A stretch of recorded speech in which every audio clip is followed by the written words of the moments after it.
Yeah, thank you, Carla. First of all, look, I want to acknowledge the massive lobby that took place over the last number of weeks and months from people in the industry that I work with day in, day out. I also want to acknowledge the challenge that this change will bring to so many people around the country. But I do also need to say that this was something that we introduced over on this side of the House as a temporary measure for 3 years in 2011.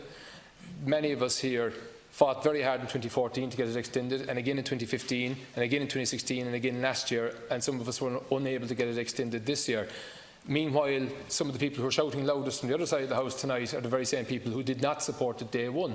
And I find that to be completely hypocritical, and I find that to be completely misleading. What I do want to say, in terms of supporting the industry and in terms of particularly supporting people in the border and peripheral areas and rural counties and rural communities where I come from, there was a very good news story today in the budget in relation to tourism.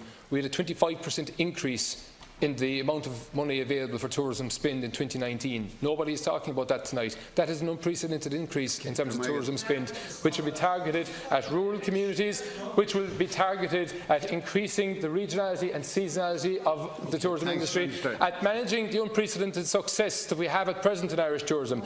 If we do not manage Irish tourism properly, we will be in a bubble scenario where we could potentially see a crash in that industry. And we've seen it before, and there's nothing to suggest we wouldn't see it again. And can I finally say, it's those who are charging more, Count Carla, who will actually pay more. So the hotel in Dublin that's charging €400 for a room will pay an additional €18 as a result of this measure. The hotel bed in Belmullet or in West Clare or in South Kerry that's charging €59 will pay €2.65 extra. Yes, it's a charge that they would rather not have, but those who are charging more will pay more on this. And as I said, I am confident that the package of supports that are put in place as a result of today's budget for tourism, in terms of domestic product development, in terms of sustainable development, and in terms of international marketing, will return a significant amount extra for Irish tourism and will allow us to sustain the tourism industry into the future for future generations to benefit from. You must think